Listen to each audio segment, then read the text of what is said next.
Hey everyone, this is Ryan. This is video 2 in my Advanced Connect 4 Theory playlist. This video's topic is going to be general principles, where we expand upon the basic rules that we covered in video 1.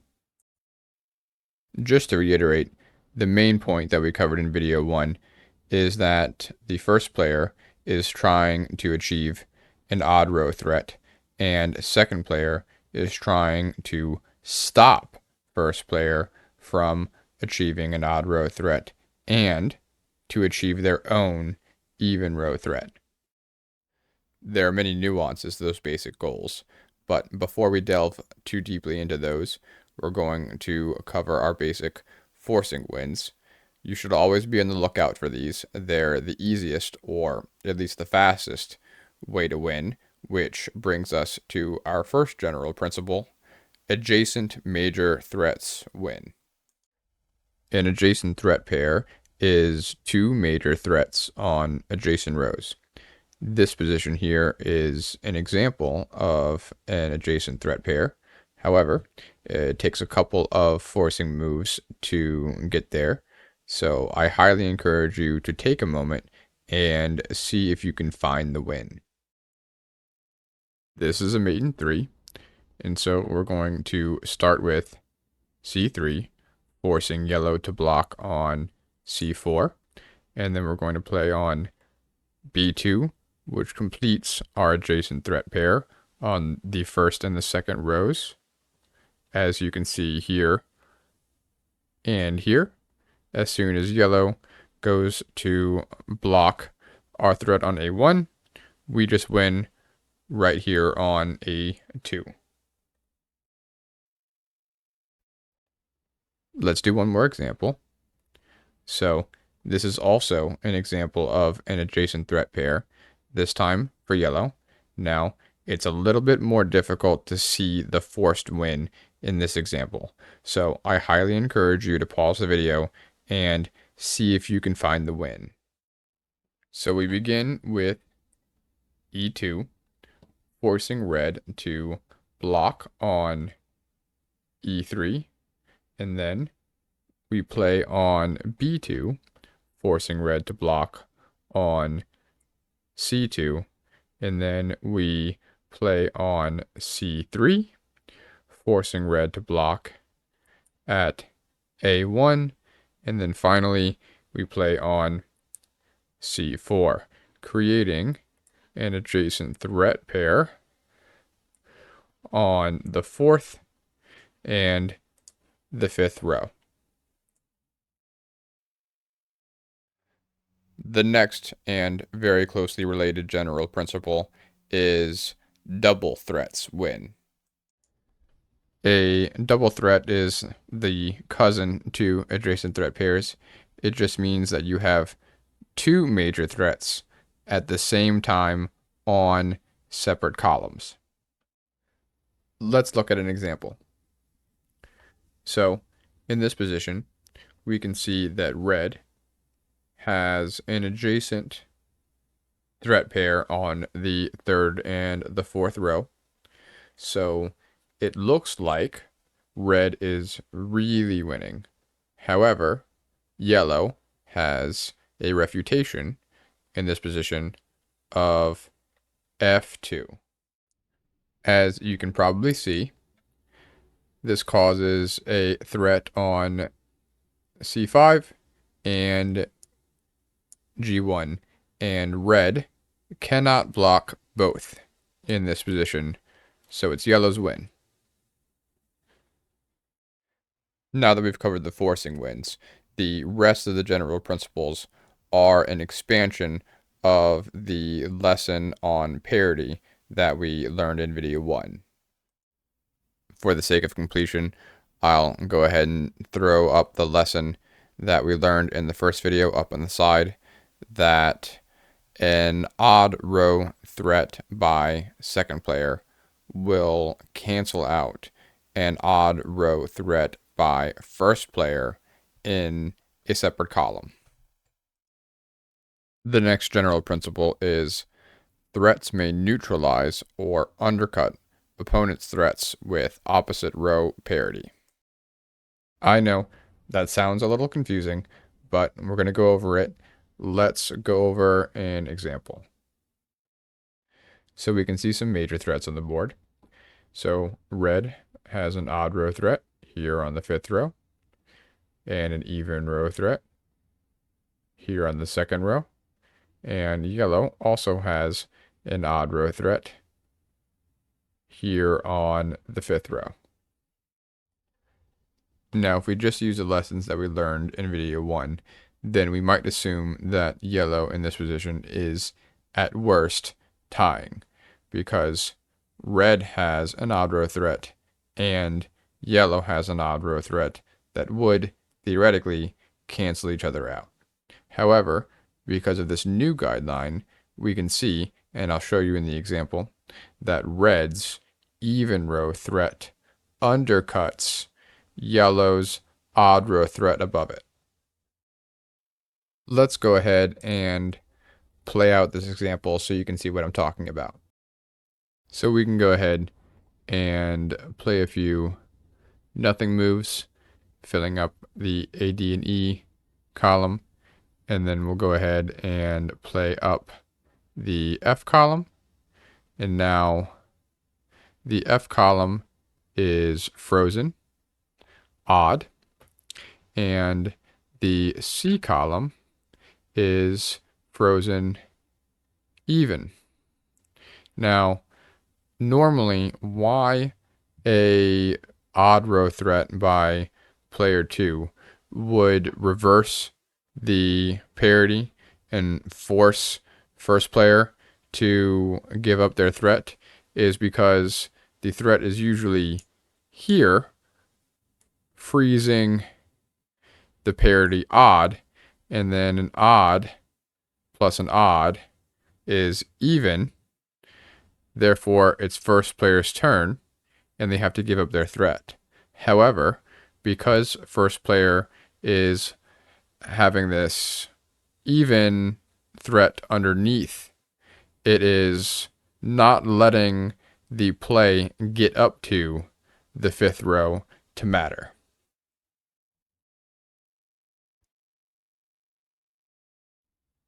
So this example showcased how a red even row threat will neutralize any yellow odd row threat above it. And the next example will showcase how a yellow even row threat will neutralize any red odd row threat above it. In this example, we can see a few major threats on the board.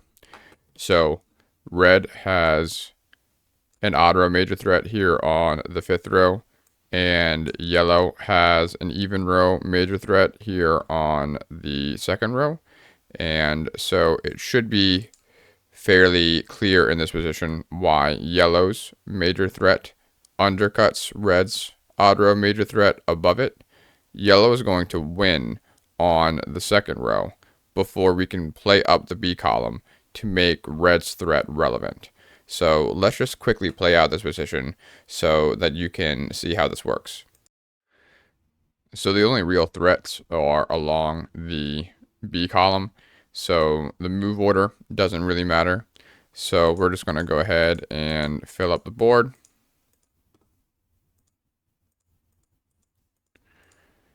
And now with all of the columns even, and remember, when doing the math for whose turn it is, we can disregard full columns, then the parity of the board is even. Therefore, it is first player's turn. And so they have to play first on the B column, letting yellow win. The last undercutting example is a little bit more nuanced. So a red odd row threat will neutralize a yellow even row threat immediately above it. So you may be thinking, well, Ryan, duh. One of the very first things that we went over is that if red gets an odd row threat and yellow gets an even row threat, then red wins anyway. So this undercutting example is talking about the very specific instance where red has an odd row threat and yellow has an odd row threat. So the two of them cancel each other out. And yellow then also has an even row threat that might otherwise win. So this example has all of these features going on at once. So let's go ahead and play this out so that we can see how this all works together. We can see that red has an odd row major threat here on the third row, and yellow has a major threat here on the fifth row, and those two are going to cancel each other out. We know that from our previous principles. And then there's two even row threats by yellow, and this threat on the fourth row is not winning, but this threat on the sixth row is winning. And so that should be fairly intuitive. So yellow is going to need to block red here, and then red is going to have the opportunity to block right here on the fourth row. So, but then the sixth row threat is far enough away to still be a relevant threat. I'm going to play this board out so that you can see how this works. So the G column is already frozen, so we can just go ahead and play up the A column until it is also frozen.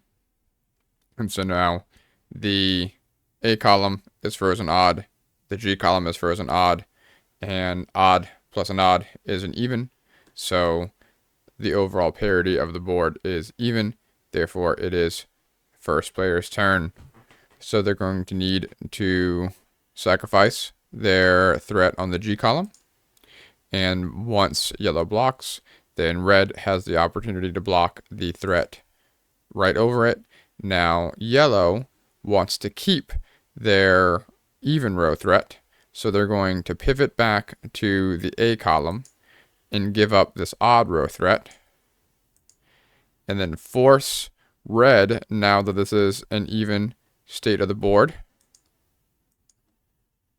to play on the G column and allow yellow to win here on the sixth row. Thanks for staying with me so far. I know this is a lot, but there's only a few more left. The next general principle is threats with the same row parity on the same column have no influence over each other. From this principle, a few statements naturally derive. The first of which is that there is no bonus for two odd row threats in the same column. So if yellow gets two odd row threats in the same column, that's still only going to cancel out one of red's threats. But in this example, we're going to take a look at the case where red gets two odd row threats in one column, and we're going to show how even though red has two odd row threats and yellow only has one odd row threat, that threat by yellow is going to cancel out both of red's because they're on the same column and they only count as one threat. Now, once we place a single disk in the B column, the B and the G columns are now frozen. Both of them have an odd threat, and so the overall parity of the board is even. So it is first player's turn, and so they have to give up their threat. Now, because this is the same column, there's still just two columns with an odd number of disks in each. So that's still an even number. So red still just has to keep giving up their threats along this column. And then yellow, without an even row threat on the side, pulls off a draw.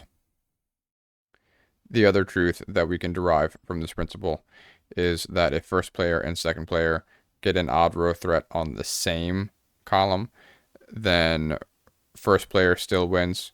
Those two threats do not interfere with each other. And this still holds true even if second player's threat is underneath first player's threat. We can see in this example that red has an odd row threat here on the fifth row, and yellow has an odd row threat here on the third row, both in the C column. And when we play this out, red is still going to win. Let's take a look. The G column is uninfluential, so we can just go ahead and fill that up. Same with the B and A column. So now that we just have the C column, we can disregard all of the full columns, which is all of the rest of them. And so the overall parity of the board is even.